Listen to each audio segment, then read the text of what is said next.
Willie D. Live. Yamika, what are the legal goals in the case right now? Independent investigation, criminal charges, civil action. What's going on? Yes, and we've already started that, our independent investigation. We've sent out everything that we need to law enforcement. They're even withholding the autopsy right now, but we've gotten information and understood that Keith was shot 3 times, and that's how we knew that they're only locating the 3 shells that Keith was not shooting that night. And there's no indication that he was shooting that night. But yes, we'll do our own investigation. And I want to point out something that's very important when it comes to understanding whether there is a reasonable reaction to what has happened. If Keith were shooting, then law enforcement often looks at that as though it is a reasonable response because they are allowed to make a reasonable mistake. That's where qualified immunity comes in. And this officer would be entitled to what's called qualified immunity. And what qualified immunity is, it allows officers to make what's, quote unquote, reasonable mistakes and get away with it. And that's all it's really for. Because if you have a justifiable defense, you don't need it.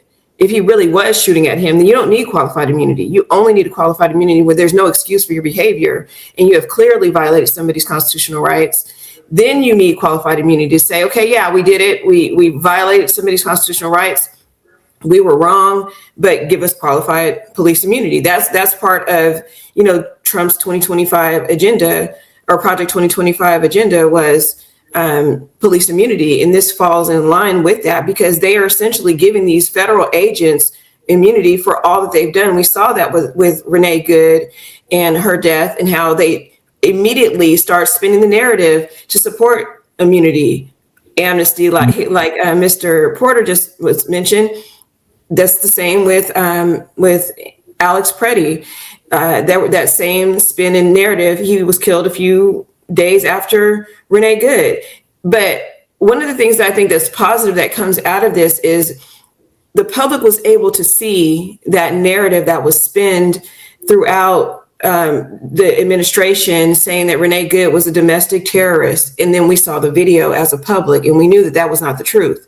And then we saw the same thing that happened with Alex Preddy. We saw this narrative and then we saw the video and we knew that also was not the truth. And I think that everything happened in the sequence of events that it did as far as the public becoming aware of how everything happened and Keith being the last for the public to become aware of in such, a strong way that it is now, because now we know that we need to greater scrutinize law enforcement's and the administration's version of the events that happened with Keith Porter, because otherwise that scrutiny is not going to be there. Obviously, there's certain people like his family and people like myself that know that there's always this spin, no matter what.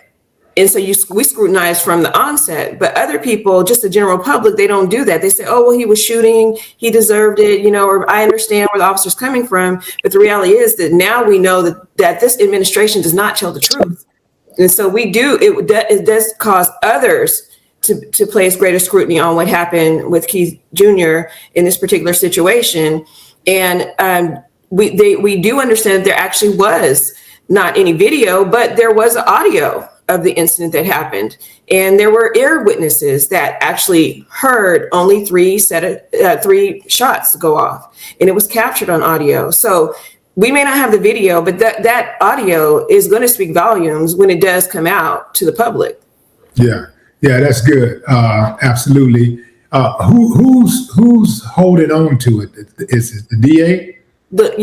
Well, from my understanding, it was the Los Angeles Police Department, who I would think should have turned it over to the district attorney there, but I don't know where they're at on that path right now.